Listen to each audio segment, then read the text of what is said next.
Salve, gente. Tô aqui para mais um dia aqui do Diário do Estudante. Esse dia tá sendo bem complicado. Tá faltando 26 dias para a primeira prova da UFPR. Tá bem pesado, tá bem desanimador, assim. A gente tá cansando, porque já tá um ano só revendo matéria, estudando as coisas, tendo que relembrar. Não tá fácil, não tá sendo um período fácil. Mas graças a Deus eu vou passar em tudo aqui, tá tudo certo. Mas pô, até os professores já meio caído já assim, que eles também são bem sugados pela gente e tal, a gente faz bastante coisa. Eu acredito que durante umas 2 semanas, no caso hoje é quarta-feira, eu vou ter mais vídeo de quinta, vídeo de sexta e vídeo de sábado. Possivelmente dali em diante 2 semanas eu não vou gravar vídeo. Vou gravar um ou outro, porque a gente vai fazer só resolução de exercício. Treinar resolução de exercício para a hora da prova. Então, como a resolução do exercício não é muito legal de gravar, eu tenho bastante dificuldade de conseguir adicionar uma outra câmera pelo celular, as coisas assim. Eu não quero comprar uma webcam só para isso. Então, fica bem complicadinho mesmo para mim. Então, eu acredito que eu não vá gravar a resolução do exercício. A menos que eu faça eles online e faça discutindo com vocês, tipo, o que é isso? Daí eu diminuo a minha tela ali, coloco de fundo os exercícios e fica bem top. Bom, vamos passar a aula de hoje e de ontem, que ontem eu tirei um diazinho de folga pra assistir um filme e o jogo do Brasil, então não gravei. Tomando uma coquinha que nem é de ferro. Tá, história. A gente falou sobre liberalismo e socialismo, um pouquinho do comunismo. Não vou me aprofundar nesses assuntos, principalmente porque tá faltando 5 dias para as eleições, então é um assunto que a gente já tá cansado de ouvir. Aqui a tarde inteira passa em jornal, então eu já tô decorado o que é esse assunto. As coisas, não sei quem que são os principais filósofos, os caras é quatro, mas os principais ideais, as coisas assim, pô, o Brasil inteiro já tá de decoro e salteado essa coisa. É, Matemática C, ela na minha opinião, são contas. Em questão do ponto, na minha opinião, são contas desnecessárias, porque você acaba fazendo mais rápido se você colocar em um plano aproximado, fica bem mais fácil. Só na questão da reta que é meio bosta, porque ele dá a equação geral da reta normalmente. Mas é uma parte que eu vou ter que fazer um dia de estudo só disso. Não pretendo gravar esse dia de estudos, porque é realmente um conteúdo que não cai muito. Se cair mais de 80% erra as questões. E é um bagulho chato. É chato. Quando é bagulho do ponto, você tem as coordenadas do ponto e as coordenadas do. Como é o nome? Da circunferência. O que você faz? Faz um cabeçalho na tua mão que seja, ali do plano cartesiano, acha o lugar do ponto, acha o lugar da reta, faz mais ou menos ali o que seria é, um, um losango, né? Um losango com raio e um quadrado em volta.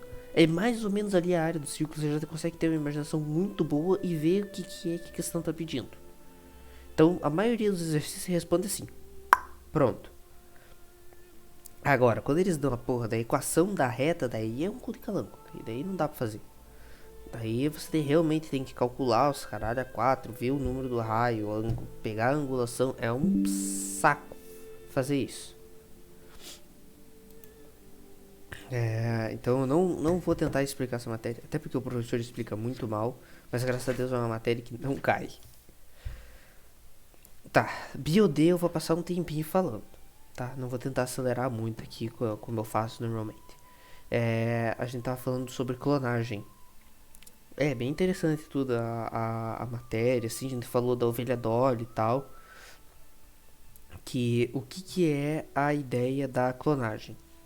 É você pegar um óvulo não fertilizado, o núcleo de uma célula do, do que você quer clonar e colocar ali no óvulo. Esse é o princípio, esse é o ideal, assim, princípio. Monto. Por que dá cagada? Eu vou pegar aqui de exemplo a ovelha.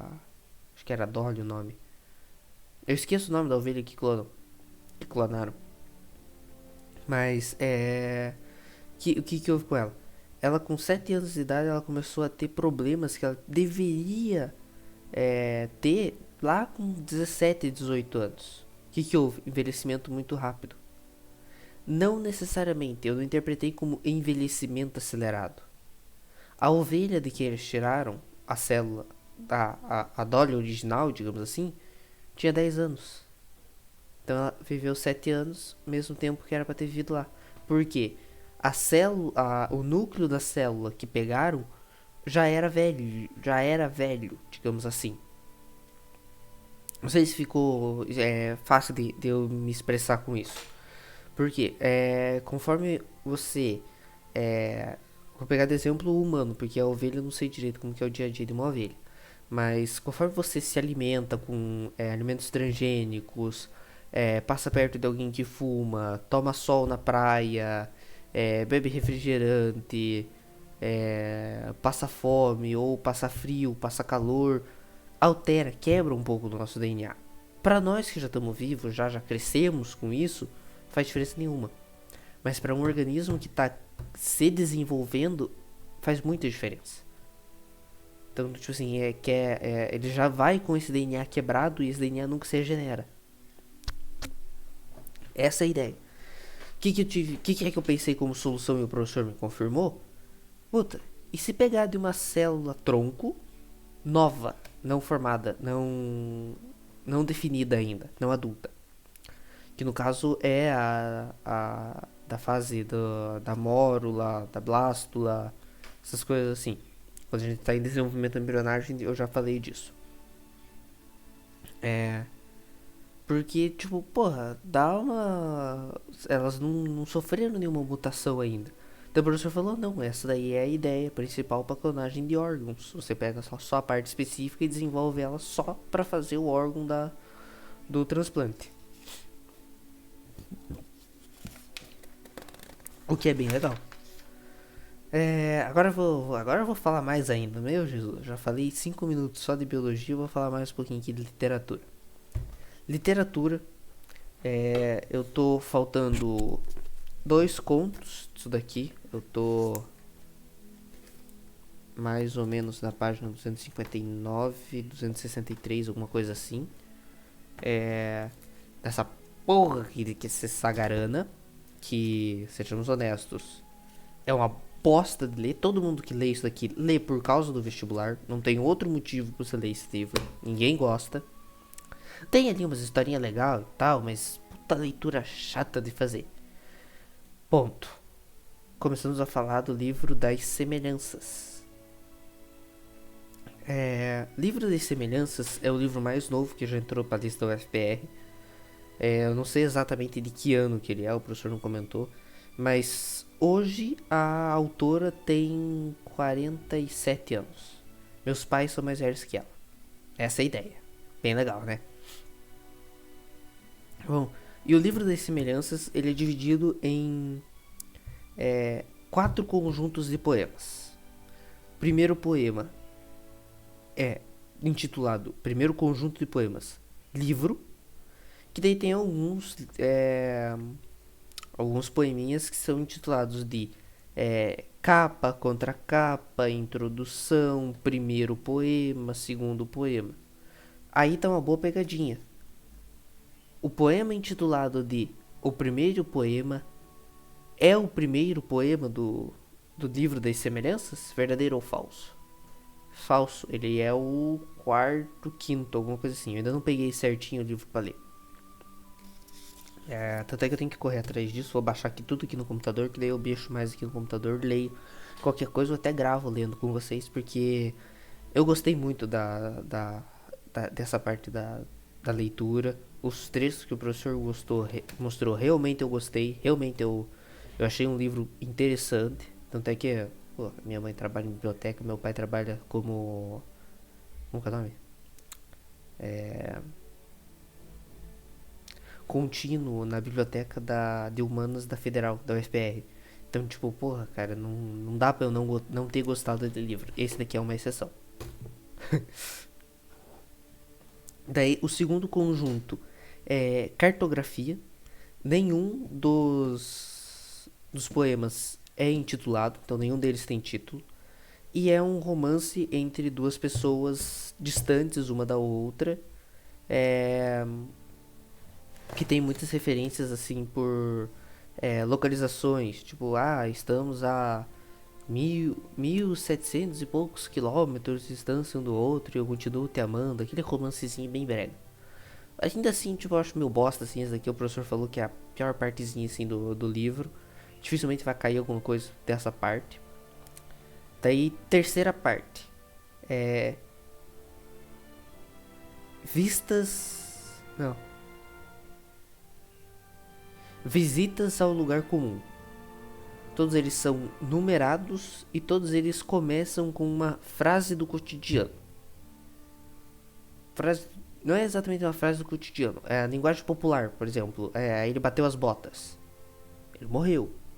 São essas gírias, não sei se seriam gírias. Mas que, tipo assim, ela vai e entrelaça, assim, essas gírias com perder a cabeça. E encontrá-la depois no chuveiro ou no travesseiro, alguma coisa assim. Eu sei que termina com ou nas colchas quentes de quem realmente te ama, alguma coisa assim. Daí o professor virou pra mim, eu sento na primeira fileira, né? Foi um pouquinho de maldade, porque sabe quando você sente, tipo, porra, esse filho da puta vai perguntar pra mim? Ele virou pra mim assim, e você, meu jovem?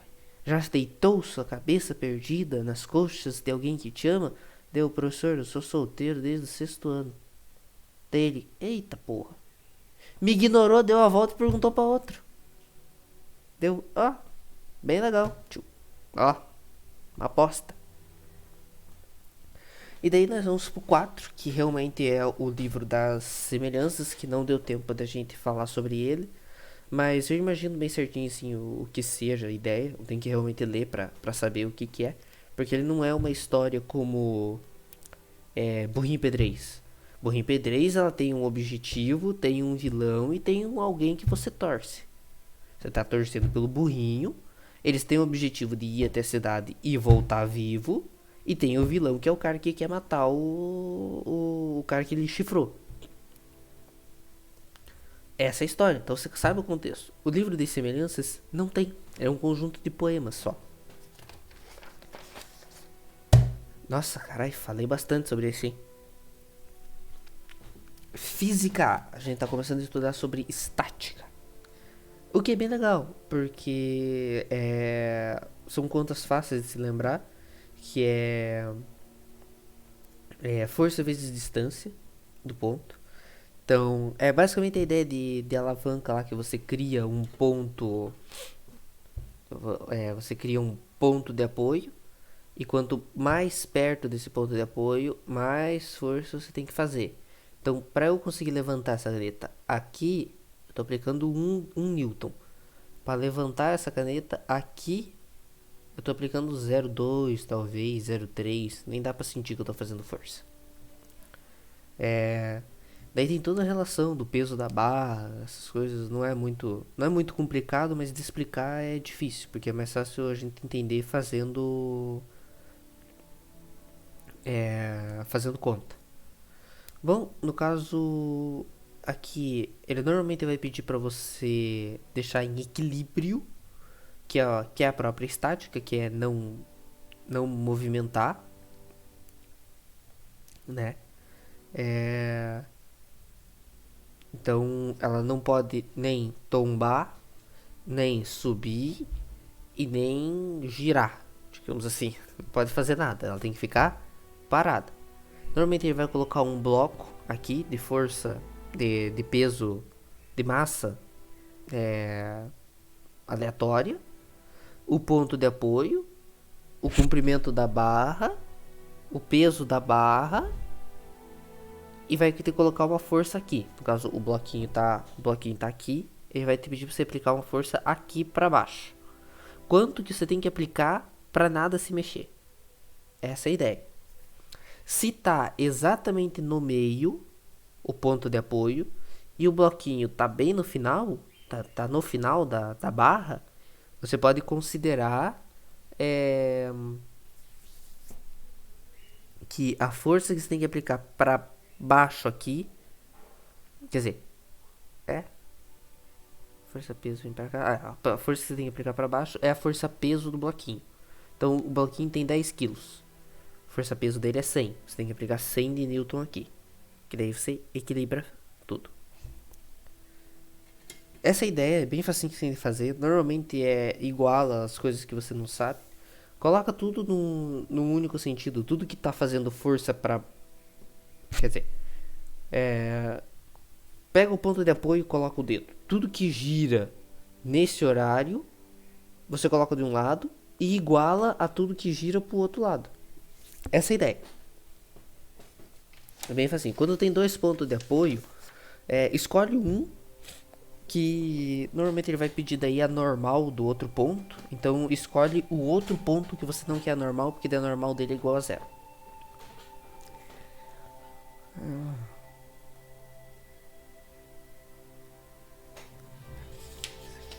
Sobre exercício.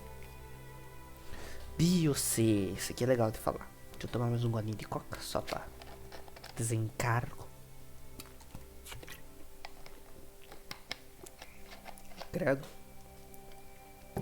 Tem alguma coisa ruim acontecendo aqui com o meu computador. CPU tá em 4%, era pra estar em 1 só. Danada. Bom, biocê a gente tava falando de processos, se não me engano é eutrofáticos, eutrofatização, alguma coisa assim. Que consiste no quê? Excesso de nutrientes na água. Então, excesso de nutrientes na água, num lago, por exemplo. As bactérias aeróbicas que usam oxigênio vão se multiplicar desproporcionalmente. O nível de oxigênio vai cair. Essas bactérias vão morrer e vão começar a se decompor e soltar gases poluentes. Essa é a ideia. Isso é uma eutrofagada. É aquele troço que eu falei agora há pouco. Bom, o problema é que mata o bio... Mata o lago praticamente, porque acaba o oxigênio. Então sem oxigênio, nem bactéria, nem os peixes, não vive. Normalmente daí é aqueles lagos assim que você olha assim, do tipo assim, você não sabe identificar se é grama ou se é lago. Que a parte de cima tá tudo verdinha, então é bactéria morta. Bom, vamos falar sobre maré vermelha, que é bem legal quer dizer, é bem legal de se falar e de se ver, mas não é tão legal pro meio ambiente, apesar de ser teoricamente natural. São algas, é um conjunto de algas que, devido à temperatura específica do local e quantidade de nutrientes excedentes para elas começam a se reproduzir malucamente, desenfreadamente. E durante a reprodução delas, elas liberam esse pigmento vermelho que é tóxico, bem tóxico na verdade, não dá nem pra gente entrar na água. Ele causa alergia na pele, pode dar intoxicação. É um líquidozinho bem fodido assim.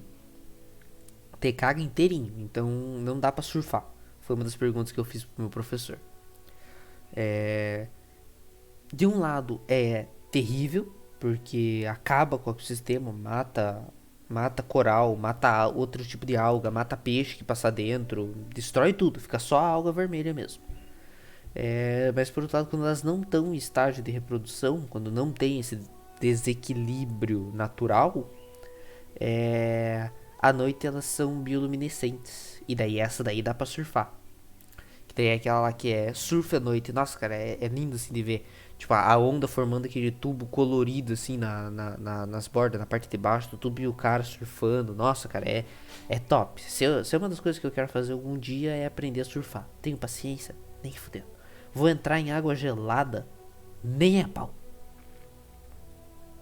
Daí, terminando isso aqui, a maré vermelha. Daí tem um outro pontozinho aqui bem interessante, que é a maré negra.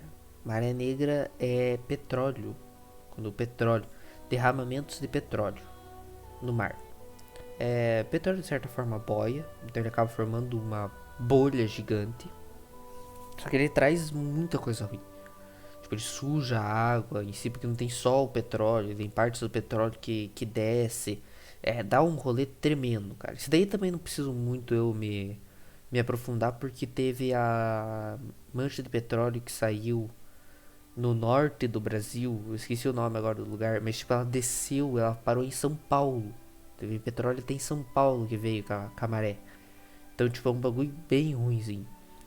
E daí tem um problema pior, que é o acúmulo da substância do petróleo, como pena de pássaro. Quando acontece um derramamento, eles contêm com boias, né? Porque como ele flutua, a boia é o suficiente para prender a bolha. Isso. Daí eles jogam penas de aviário, eles compram tipo, toneladas de penas, jogam em cima desse petróleo. A pena, ela absorve o máximo que ela consegue de petróleo. É uma coisa natural dela absorver esse petróleo. Peraí que tô com coceira no nariz.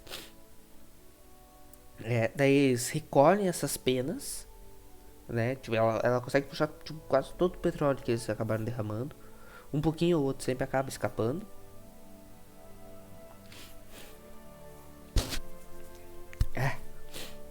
Daí eles vão e espremem essas penas para recuperar o petróleo. Ah, eles fazem isso para salvar o meio ambiente? Não, eles só querem recuperar o petróleo porque o petróleo é caro. Só isso. Não é para salvar a vida animal. Daí a gente entra aqui, mais um tópicozinho da aula, que é magnificação trófica ou bioacumulação. O que é? Acumular substâncias de ser em ser. Vou pegar de exemplo aqui camarão. Vai lá, vou pegar um exemplo bem absurdo, tá? Urânio. No caso, essas medidas acabam sendo ppm, que é parte por milhão. Então, a cada um camarão tem 0,00006 partes por milhão de urânio. Beleza. Quem que come camarão? Porra, não consigo lembrar de ninguém. Foda-se, vai peixe menor. Não sei se peixe come camarão. Peixe. O peixe menor. Daí vai analisar o peixe menor.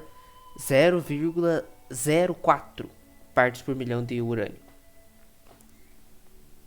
Viu que aumentou? Daí vai lá, um peixe maior que se alimenta desse peixe menor. 0,8 partes por milhão. Porra, aumentou de novo. Daí uma foca, um leão marinho que come esse peixe. Vai analisar, ele tá com 12 partes por milhão. Porra, aumentou pra caralho. Orca que come o leão marinho. Vai ver 30 partes por milhão. Eu tô exagerando, porque isso aqui é urânio. Então, tipo, uma parte por milhão já mata qualquer um. Mas, tipo, exagero sim, mas é essa a ideia. Então, ela vai se acumulando. Por quê? Por conta da quantidade e por conta que ela não deixa o organismo. É como realmente o... Como que é o nome daquele metal? Mercúrio. É como o mercúrio. O mercúrio não é expelido pelo seu corpo. Ele se aloja e ficou ali. Não tem mais o que fazer. Então pensa, para um camarãozinho 0,000 de mercúrio, não é nada. Não é insignificante, porque é pouquinho para ele.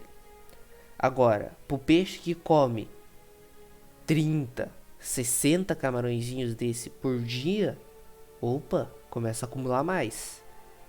Então ele já cresce. Daí o peixe maior que come ele e mais 30 iguais a ele, porra, multiplicou por 30 de novo. A foca que come esse peixe, porra, um peixe não vai alimentar a foca. Vai lá, ela caça o quê? 6, 7 peixes por dia. Porra, multiplicou de novo. Aumentou a quantidade de novo. A orca, eu sei que ela caça uma foca por cada 2, 3 dias, alguma coisa assim. Mas ainda assim, ela não para de se alimentar. Então pensa que pra a orca comer uma foca, a foca teve que comer 7 peixes. Cada um desses 7 peixes teve que comer mais 10 peixes. Cada um desses 10 peixes comeram 60 camarões. Entendeu a multiplicação? Tipo, é muito absurda a quantidade de mercúrio que se acumula. Essa é a ideia do que é magnificação trófica. Matemática do Paulo de novo. Esfera 3D. Bolinha. 4 terços π raio ao cubo. Essa é a fórmula do volume. Não tem muito o que fazer, é isso e substitui na fórmula. É bem sem graça essa bosta. Né? Então não tem muito o que fazer, é essa fórmula. É 4 terços π raio ao quadrado. Π raio ao cubo. Π raio ao quadrado é quando ela é 2D. Π raio ao cubo é quando ela é tridimensional. Só muda isso. É a mesma coisa da outra circunferência. Não vou falar disso.